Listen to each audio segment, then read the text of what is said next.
New video from the Pain Explainer. I've watched a few of his cave videos. Then I stumbled across this video titled The Luckiest People Who Survived the Impossible. This might be one of the most interesting videos I've come across, and I'm very excited to watch it. Come on. Stephen McCormack. Okay. Stephen, an experienced truck driver from New Zealand, was working on his truck. He was positioned between the truck's bumper and the trailer when something crazy happened. He slipped and fell, but something felt off. He didn't feel just regular pain. What? He felt his body inflating like a balloon, nearly doubling in size. Is this when he his sat on colleagues that and thing? his son rushed to help him, I heard quickly about this. realizing what had actually happened. Stephen had fallen onto the brass valve that supplies compressed air to the truck's brakes. Scary as The valve fuck. punctured his bum, forcing pressurized air into his body. They immediately shut off the air supply, laid him on the ground, and called an ambulance. That's so scary. Unfortunately, both emergency vehicles in the area were occupied, forcing him to wait in that state for an entire hour. What? When he finally arrived at the hospital, doctors understood the severity of his condition. Yeah. The air had separated fat tissue from muscle, What? filling his abdomen, chest, and even the spaces Oh, that around feels his lungs, painful. heart, and behind his eyelids. To help him breathe, doctors inserted a tube through his ribs and into his lungs. It's As for hurting the me. trapped air, it had to be expelled naturally through farts, Okay. a process that took 3 days. Damn, Stephen 3 made days a of full farts. recovery, and doctors later determined that if the valve had punctured another part of his body, it could have damaged a blood vessel, and he would have died. Good thing he sat on it.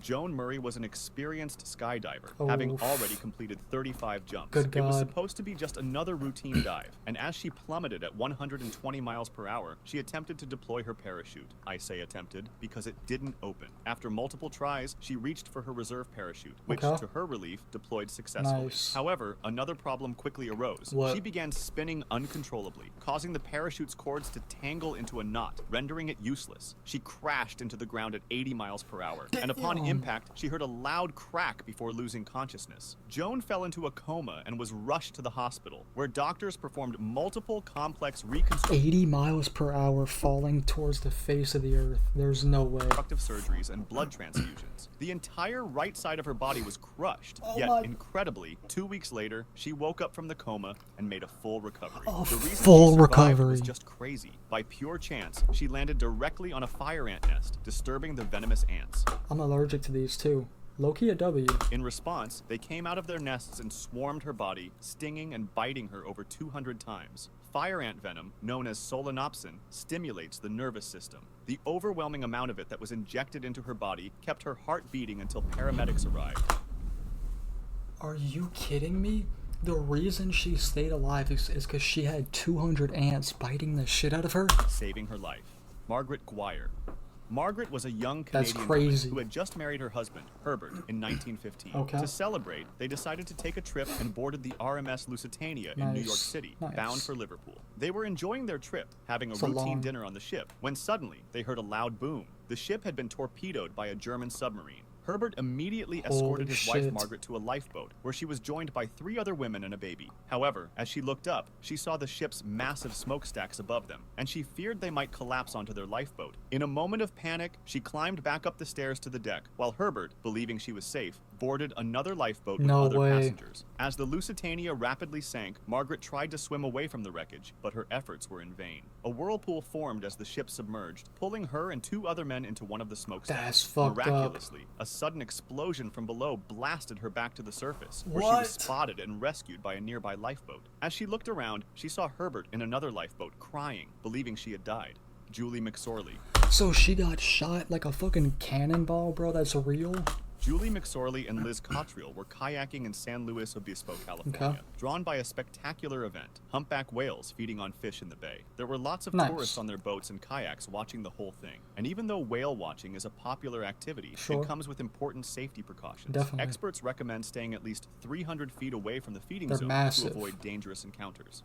Unfortunately, Julie and Liz misjudged the distance. A Oof. tightly packed swarm of fish, known as a bait ball, suddenly moved alarmingly close to them. But they weren't the only ones to notice. Their presence had also caught the attention Oh, of a humpback shit. whale. Before they had time to react, the whale lunged forward to swallow the fish, but in the process, it also scooped up Julie and Liz. Trapped inside its massive mouth, they probably What? thought that they were about to be swallowed whole. After They were really trapped inside it?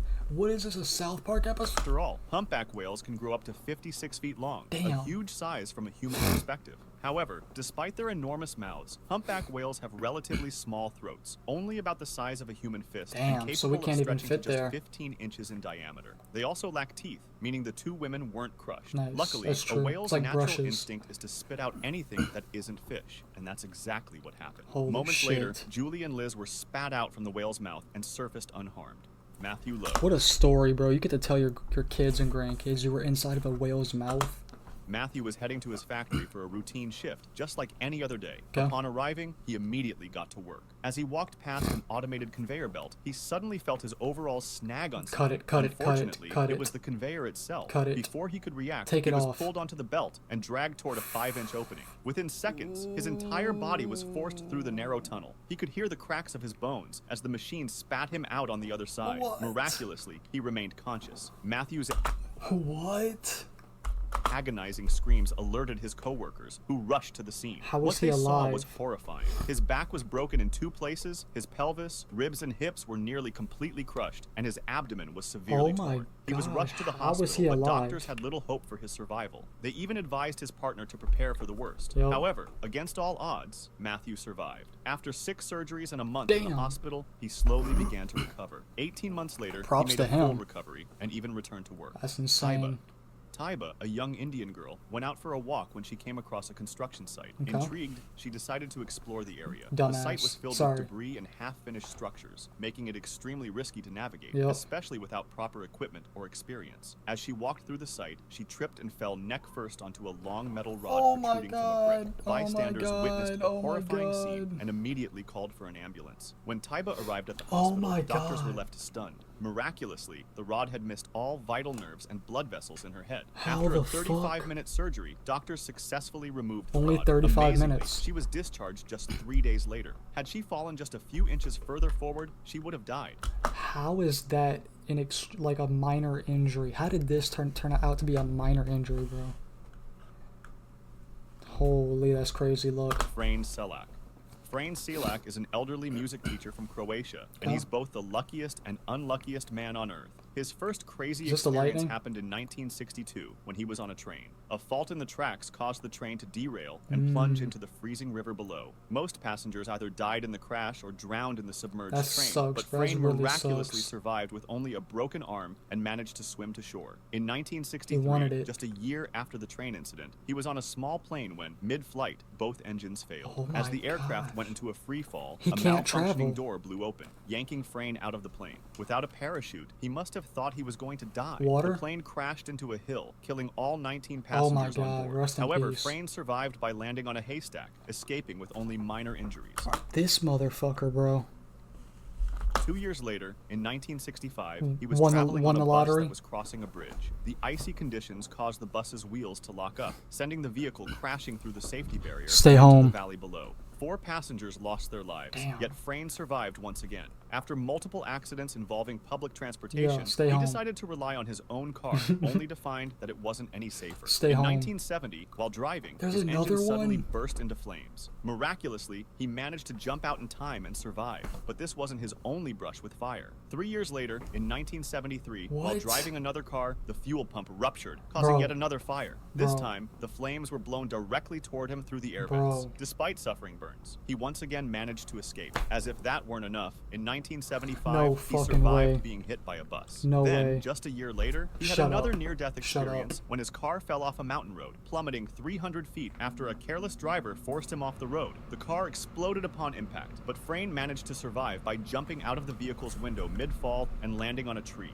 Is there a movie about this guy? What the fuck? How? By the way, he won the lottery in 2003. Oh my. If you like That is not a real guy. That is not a real guy. That's not a real guy. That's not a real guy. That's not. I refuse it. this video, subscribe for similar That was a great video. That ending, bro. What the fuck, bro?